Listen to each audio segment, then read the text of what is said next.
UFC 329 के को main event में एक बहुत ही इंपॉर्टेंट लाइटवेट क्लैश होने वाला है। Benoit Saint-Denis versus Paddy Pimblett. Lightweight division में बेनोआ नंबर 5 पे है एंड पैडी नंबर 6 पर। इस फाइट का विनर फ्यूचर में टाइटल शॉट की लाइन में आ सकता है। आज हम बात करेंगे फाइट की date and time in India, records, strengths, weaknesses, betting odds, 5 possible outcomes and एक मेरी फाइनल प्रेडिक्शन के बारे में। UFC 329 का इवेंट 12 जुलाई को होगा। इंडिया में मेन कार्ड की शुरुआत लगभग 6:30 बजे से होगी। पैडी पिम्बलेट और बेनोआ सैन-डेनी का फाइट मेन कार्ड के एक सबसे इम्पॉर्टेंट लाइटवेट बाउट है जिसे फैंस काफी ईगरली वेट कर रहे हैं। टॉप 5 और टॉप 6 फाइटर्स के बीच फाइट का मतलब बहुत बड़ा होता है।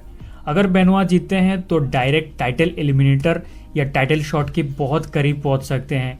अगर पैडी जीतते हैं तो उनका स्टार पावर और रैंकिंग्स दोनों एक्सप्लोड हो सकता है और UFC उन्हें फ्यूचर टाइटल कंटेंडर के रूप में पुश कर सकती है। करंट बैटिंग ऑड्स के हिसाब से बेनोआ -180 फेवरेट है और पैडी पिम्बलेट +150 अंडरडॉग। इसका मतलब बुकमेकर्स बेनोआ को जीतने का ज्यादा चांस दे रहा है। बट एक चीज हम सबको पता है, UFC में एक पंच या सबमिशन पूरी फाइट बदल सकता है। फ्रांस के बेनोआ को फैंस गॉड ऑफ वॉर के नाम से भी जानते हैं। अराउंड 14 विंस और मैक्सिमम विक्ट्रीज सबमिशन या नॉकआउट से आए हैं। वो एग्रेसिव प्रेशर फाइटर हैं जो ओपोनेंट को कॉन्स्टेंटली अटैक करते रहते हैं। बेनोआ की सबसे बड़ी स्ट्रेंथ है elite pressure, strong grappling, dangerous submissions, excellent cardio, high fighting IQ। वो फाइट को अनकंफर्टेबल बना देते हैं और ओपोनेंट को कॉन्स्टेंटली डिफेंड करने पर मजबूर करते हैं।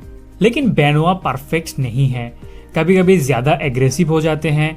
डिफेंसिव स्ट्राइकिंग में गैप्स दिखे हैं, काउंटर पंचेस एब्जॉर्ब कर लेते हैं। फास्ट स्ट्राइकर्स के अगेंस्ट प्रॉब्लम आ सकती है। इंग्लैंड के पैडी पिम्बलेट UFC के सबसे पॉपुलर स्टार्स में से एक हैं। प्रोफेशनल रिकॉर्ड का बात करें तो लगभग 23 wins and 4 losses. Paddy Pimblett 7 winning streak पे थे, लेकिन जस्टिन गेथजे ने उनको हरा के उनका 7 विनिंग स्ट्रीक को तोड़ दिया एंड फिर उनको इलिया टुपुरिया मिल गया। अब पैडी पिम्बलेट की स्ट्रेंथ का बात करें तो creative grappling, excellent submissions, fight ending instincts, confidence, big fight mentality.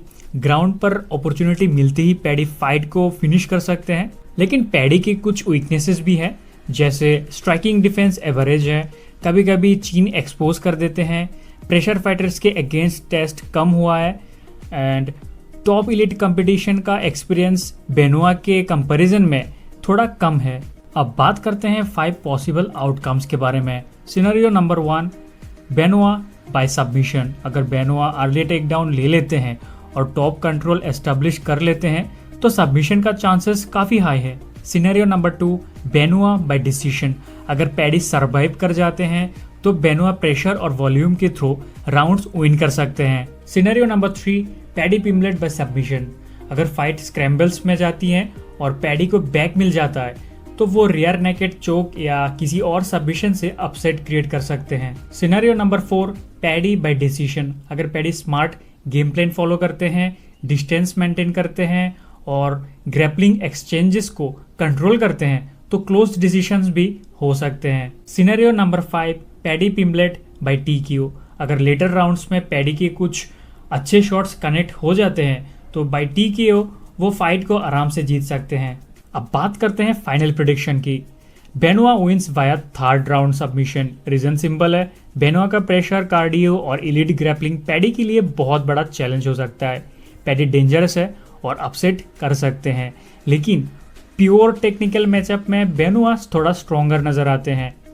मैं प्रिडिक्ट करता हूं कि फास्ट 2 राउंड कॉम्पिटिटिव रहेगा, लेकिन 3rd राउंड में बेनोआ पेस बदलकर सबमिशन फिनिश निकाल सकते हैं। तो दोस्तों, आपके हिसाब से कौन जीतेगा, बेनोआ या paddy the paddy पिम्बलेट? Comment section में जरूर बताएं। आज के लिए फिलहाल इतना ही, मिलते हैं अगले वीडियो में कुछ नया टॉपिक के साथ।